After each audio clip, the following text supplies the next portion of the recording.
Սերբիա, պաշտոնական անվանումը Սերբիայի Հանրապետություն։ Դեպի ծով ելք չունեցող երկիր է հարավարևելյան Եվրոպայի Բալկանյան թերակղզու կենտրոնական մասում։ Մայրաքաղաքը Բելգրադն է, որը Եվրոպայի ամենահին քաղաքներից մեկն է համարվում։ Քաղաքը եղել է հռոմեական, բյուզանդական, օսմանյան եւ ավստրո-հունգարական կայսրությունների եւ քաղաքակրթությունների մաս։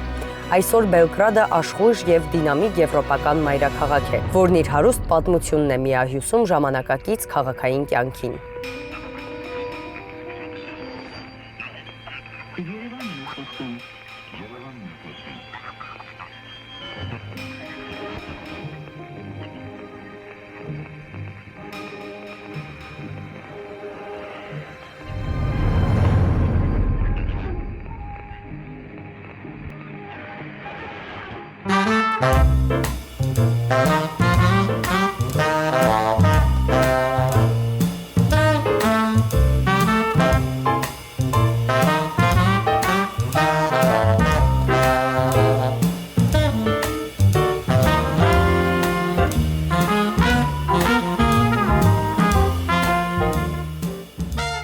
Իվանա, դուք Հայաստան տեղափոխվեցիք մեր երկրի համար բավականին բարդ ժամանակաշրջանում 90-ականներին, երբ շատերը գնում էին այստեղից, ինչպես ստացվեց։ О, да, правда, это были сложные времена. Այո, դժվար ժամանակներ էին։ 1997 թվականն էր։ Բելգրադում, ավելի ճիշտ Պանչևոյում։ Ծնունդով ես այնտեղից եմ։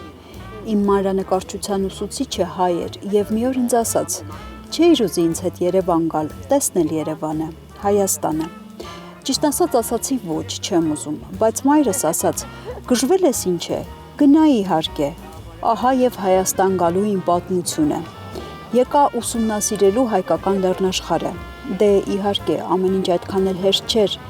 97 թվականն էր, աշուն էր, ոչ ոք մեքենա չուներ, փող չուներ։ Հարց էր վերադառնալ թե մնալ, բայց ես հասկանում էի, որ առանց որևէ բան տեսնելու Սերբիա վերադառնալը հիմարություն է։ Մտածեցի լավ, սպասեմ մինչև գարուն։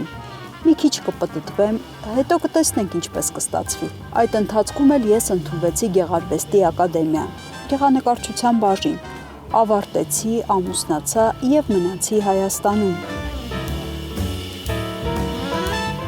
Իվանա Կրչադինացը ծնվել է 1973 թվականին Սերբիայի Պանչևո քաղաքում։ 1997 թվականին տեղափոխվել է Երևան։ 1998-ից 2003 թվականներին սովորել է Հայաստանի Գեղարվեստի պետական ակադեմիայի գեղանկարչության բաժնում։ Ավարտելուց հետո վերադարձել է հայրենիք ուսանելու Բելգրադի պետական համալսարանի ճարտարապետական բաժնում։ Հետո նորից Հայաստան է եկել։ Երկար տարիներ Հայաստանի ազգային պատկերասրահի աշխատակից է, աշխատում է նաև որպես բեմանկարիչ երևանյան թատրոններում։ Իվանա, երկար տարիներ է աշխատում եք Հայաստանի ազգային պատկերասրահում, ինչ եք այստեղ անում, ինչ գործունեություն եք ծավալում։ Գրաֆический դիզայն։ Ցուցապաստառների գրաֆիկական դիզայնն եմ անում։ Հայկական եւ եվրոպական նոր ցուցադրությունների մեդիա ֆայլերն եմ պատրաստում։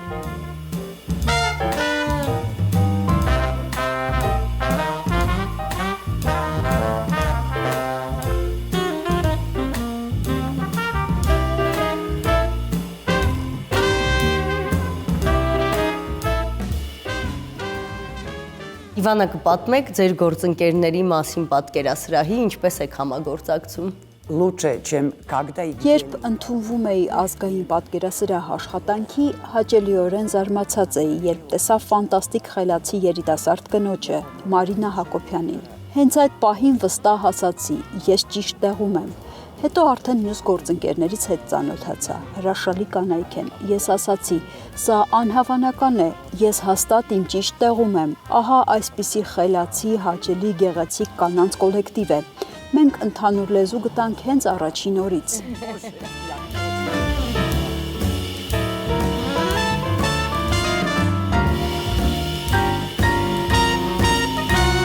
Մոտ 5 տարի առաջ Իվանան մտավ մեր կոլեկտիվ ու առաջին տպավորությունը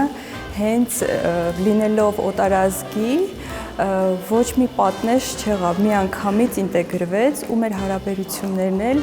այդ օտարությունը մենք չզգացինք։ Ինքը շատ համեստ, շատ պարզ կին է ու մեր միասին համագործակցությունը աշխատելը միանգամից ստացվեց։ Այդ պարզությունը, անմիջականությունը հենց աշխատանքի մեջ էլ, որ չնայած մեր երբեմն սուղ ժամկետներին, որ ամեն վայրկյան ինչ-որ բան պետք է լինում արագ-արագ, իր հետ այդ օտարությունը չզգացվեց ու միանգամից խնդրին լուծում է տալիս։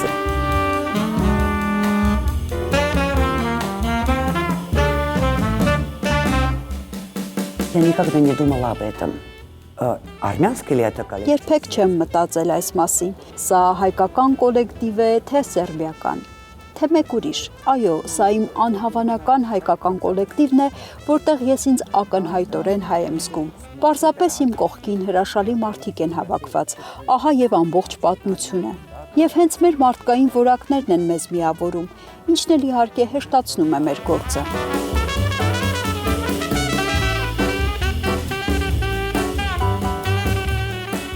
Շատ հետաքրքիր է օտարազգի մարդկանց հետ աշխատելը, ինձ հետաքրքիր է ու շատ այդպես հնարավորություն եմ ունենում աշխատելու ու դա մեր մշակույթի մեջ թարմություն է մտցնում։ Ավելի ինչ-որ նոր բաներ ենք սովորում, ինքն էլ մեզնից ու այդ դիալոգը շատ լավ է ստացվում, աշխատանքի մեջ էլ արդյունքն է շատ լավ լինում, որտեղ ուրիշ աչքով են նայում, նոր մտածողություն, պարզ է այլ կրթություն ու այդ ներքին ինչ-որ մշակույթ կա, որ ինքը բերել է Հայաստան ու մեր գործում էլ ինքը մեր դիզայներն է ու շատ օգնում է թարմ աչքը։ Մենք իհարկե միասին ենք որոշումները կայացնում, միասին աշխատում ենք ու այդ թիմային մասն էլ է շատ հետաքրքիր, որ մենք մեր մտքերն ենք ասում ինքը իր ու այդպես արդյունքը ավելի բազմազան ու ավելի լավ է ստացվում։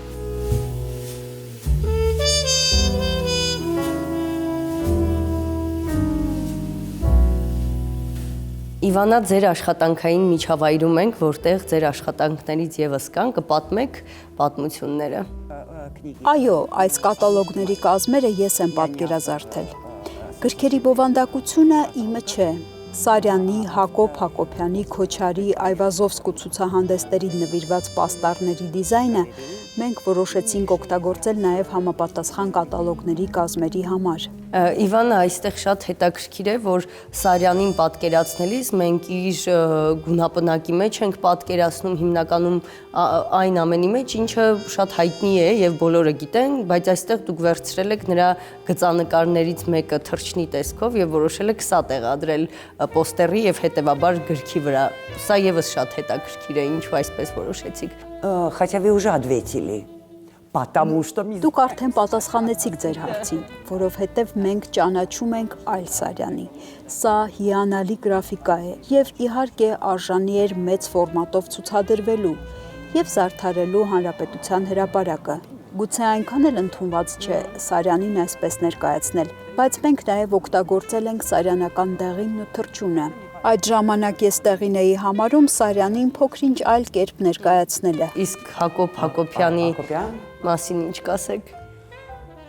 Կարծես ցուցադրության համադրողն ընտրեց Հակոբ Հակոբյանի այս աշխատանքը պաստառի համար։ Համապատասխանաբար այն նաև կատալոգի շապիկին տեղ գտավ։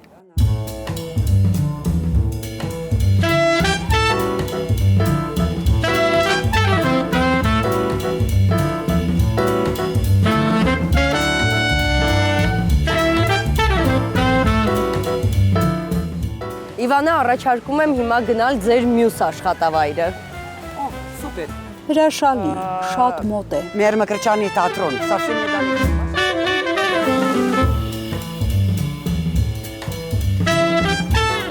Իսկ Երևանում որոնք են ձեր սիրելի վայրերը, փողոցները կամ այգիները, չգիտեմ։ В то время, когда Այդ ժամանակ, երբ դեռ ակադեմիայում էի սովորում, բնականաբար դա Պապլավոկներ, Կազիրյոկը, այն վայրերն էին, որտեղ անվերջ ժամանակ էինք անցկացնում, անգամ դասի ժամին։ Այդ սերը սրճարանների, այգիների հանդեպ սկզբում էր, հետո շատ արագ անցավ։ Ես նախընտրում էի Երևանից դուրս ճամփորդել։ Կարելի է ասել, որ ես շատ լավ եմ ճանաչում Հայաստանը։ Այո, միանշանակ, յուրաքանչյուր մարզում կա մի սիրելի վայր, ինչպես օրինակ Բյուրականի աստղադիտարանը։ Լոռու Մադան գյուղը, որտեղ ֆիլմ էին նկարահանում։ Տիեզերական ֆանտաստիկ վայր է, Երևանի աղի հանքը։ Ես իջել եմ գետնի տակ 300 մետր։ Իրապես ֆանտաստիկ տեղ է, նույնիսկ դժվար է հավատալ, որ այն գրեթե քաղաքի կենտրոնում է գտնվում։ Իսկ Հայաստանի հարավի մասին ինչ կասեք։ Գորիս։ Գորիս, Խնձորեսկ, այն իսկապես իմ սիրելի վայրն է։ Մի տեղ էլ կա, երևի այնտեղ էլ երբեք չկարողանամ այցելել։ Արցախ տանող ճանապարհին է, համարյա թե հասնում է իր ոստիկանական հենակետին։ Ստեփանակերտի ճանապարհին մի գյուղ կար, անունը Մելիքաշեն, ֆանտաստիկ վայր է, զարմանալի բնությամբ, ամռանն ու ձմռանը գրեթե նույն եղանակն է։ Մոտակայքում գետն է, ձկներ են լողում։ Հայաստանն առհասարակ զարմանալի վայր է։ Իվանա, դուք ասացիք, որ շվեյցարական ժամացույցի պես եք, շատ պունկտուալ եք, Հայաստանում հեշտ է ապրել։ Нет, конечно։ Ոչ իհարկե, նույնիսկ կասեի անհնար է։ Սովորել եք ամեն դեպքում հայաստանյան տեմպին։ Ոչ, աբսուրդային է։ Տպավորություն է, որ հայերը շտապելու տեղ կարծես չունեն։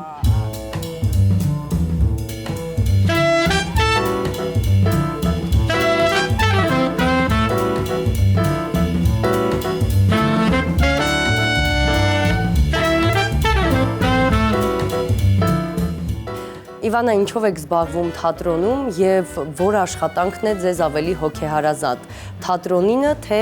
պատկերասրահինը։ Сложно ответить, это совершенно разные вещи։ Դժվար է պատասխանել, քանի որ թանգարանն ու պատկերասրահը արմատապես տարբեր բաներ են։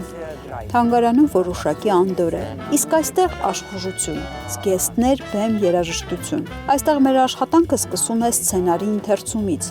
որից հետո ռեժիսորի հետ քննարկում ենք տեսարանների, կերպարների քանակը, որը պետք է դուրս գա, որը մնա։ Այդ հարցերը հասկանալուց հետո ես սովորաբար սկսում եմ էսքիզներ անել։ Իմ լուծումներն եմ առաջարկում ռեժիսորին։ Միասին քննարկում ենք ոճը եւ հետո անցնում իրագործման փուլին։ Ես երբեմն հագուստներն եմ պատրաստում, բեմանկարչություն եմ անում։ Այ հիմա կբարձրանանք եւ կտեսնենք ինչպես է այդ ամենն իրականություն դառնում։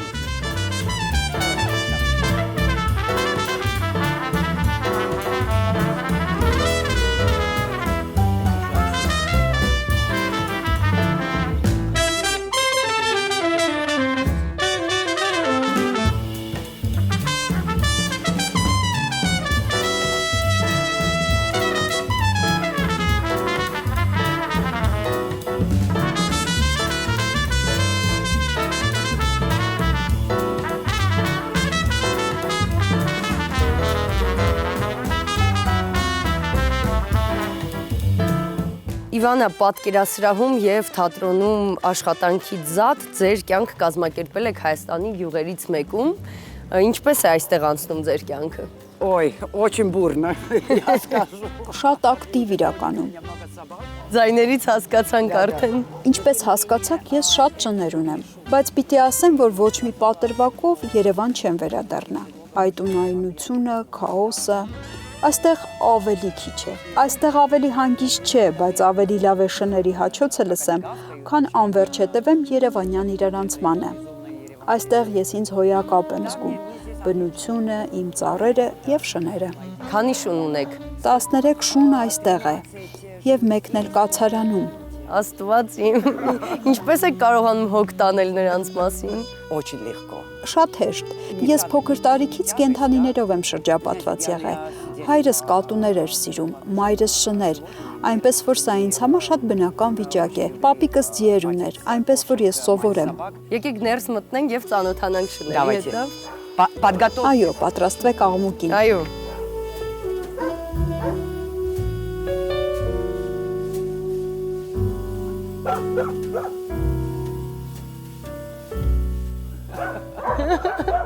Շատ գեղեցիկ են։ Սպիտակի անունն ինչ է։ Мия. Միա։ Мия, Майя и Жиро.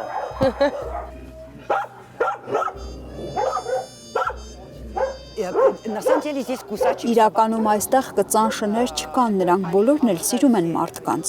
Все знают, кто со мной работает, что я Ովքեր ինձ հետ աշխատում են, գիտեն, որ ուղիղ ժամը 3-ին պիտի տանը լինեմ։ Շատ բարդ է, երբ թատրոնում ներկայացում ենք բեմադրում։ Երբեմն փորձերը երեկոյան են լինում։ Այդ ժամանակ ստիպված եմ լինում 2 անգամ Երևան գալ։ Ուժերը սպառվում են։ Իսկ ինչպես են այսքան շները հավաքվել ձեզ մոտ։ очень просто, я сглупела. Շատ པարզ։ Հիմարություն արեցի, ուշացրեցի ստերջացումը։ Լուսակերտ եկա Արնո անունով Հովվաշան հետ։ Հետո երբ տուն էինք կառուցում, հայտնվեց Միան։ Միայի հետ զուգահեռ հայտնվեցին Կիկին եւ Փրչոն։ Հետո նրանք սիրահարվեցին եւ 2 ամիս անց 10 ձագուկներ ծնվեցին։ 6-ին բաժանեցի, 4-ը մնաց։ Մի անգամ էլ ինչ-որ մեկն ուղակի բերել թողել էր այստեղ 3 ձագուկների։ Նրանցից 2-ի համար տուն գտանք, իսկ մեկը Ժիրոն մնաց այստեղ։ Մի փոքր կպատմեք ձեր ընտանիքի ծնողների մասին, ովքեր են նրանք։ Ես շատ մտերիմ եմ եղել ծնողներիս հետ, իսկ քույրիկիս հետ մինչև օրս։ Ցավոք մայրս ու հայրս այլևս ողջ չեն։ Քույրս 1992 թվականից Գերմանիայում է ապրում։ Հետաքրքիրն այն է, որ 92-ին երբ քույրս Գերմանիա մեկնեց, ես ծնողներիս ասացի. ես ձեզ երբեք չեմ լքի, բայց 5 տարի անց 97-ին եկա Հայաստան։ Ճիշտն ասած խեղճս տանջում էր, քանի որ վստահ էի, որ մինչև վերջ նրանց հետ պիտի լինեմ։ Ծնողներս հասարակ մարդիկ էին։ Հայրս գործվածքներ էր վաճառում, մայրս դակտիլոգրաֆ էր։ Միայն քույրս է առանձնանում, նա քրիստոնեական ճարտարապետություն եւ հնագիտություն ուսումնասիրող մասնագետ է։ Իսկ ծնողները երբեք չեն մտածել Հայաստան տեղափոխվելու մասին։ Да вы что, когда Белград, когда Сербию бомбили, Ով ոչ ինչ եք ասում։ 90-ականներին, երբ Սերբիան ռմբակոծում էին, հայրս անգամ տնից դուրս չէր ուզում գալ, թեպետ բոլորն ասում էին դուք գնալու տեղ ունեք, ձեր երեխաները արտերկիր են տեղափոխվել, հայրս ասաց, միայն իմ դիակի վրայով։ Ես ոչ մի տեղ չեմ գնա եւ շանս էլ երբեք մենակ չեմ թողնի։ Մենք Սերբիայում շուն ունեինք, Լոլա էր անունը, նա 17 տարի ապրեց, պաշտում էր հայրիկիս, հայրս էլ նրան, կարծում եմ հորս համար ուղակի անընդունելի էր հեռանալը։ Սերբիա հաճախ եք այցելում։ ой, я в Сербию. Ես ավելի հաճախ էի Սերբիա գնում, երբ մեկ շուն ունեի, ավելի հեշտ էր խնամող գտնել։ Իսկ հիմա երբ 13-ն են, ոչ մի կերպ չեմ կարողանում գտնել այն զոհին, որը իմ փոխարեն կխնամի, կկերակրի նրանց։ Այնպես որ վերջին տարիներին ավելի հազվադեպ եմ գնում Սերբիա։ Իսկ դուք մտքեր ունեցել եք Սերբիա տեղափոխվելու մասին։ Այո, իհարկե, քանի անգամ եմ ափերից դուրս եկել եւ ասել եմ վերջ, բավական է։ Երբեմն ինձ թվում է, որ անձի երկվություն ունեմ։ Ես Հայաստանում եմ տանը, Սերբիայում եմ տանը։ Раздвоение личности, да? Եվ ամեն դեպքում ի՞նչն է ձեզ պահել Հայաստանում այսքան տարի։ Друзья и собаки. Ընկերներս եւ շները, իհարկե։ Իսկ հաշվել եք ձեր կյանքի ընթացքում քանի շուն եք ունեցել։ Գիտեք, ես հատուկ չեմ հիշում, ինչ որտեղ գրած ունեմ, երևի 30։ Իվանա, իսկ ինչ եք սովորում շներից, որը չեք սովորել մարդկանցից։ Ну, честно. Ազնվություն, միանշանակ ազնվություն եւ սեր։ Բառի ամենաուղիղ իմաստով ինձ թվում է ես նրանց հետ որպես մարդ ավելի լավն եմ դարձել։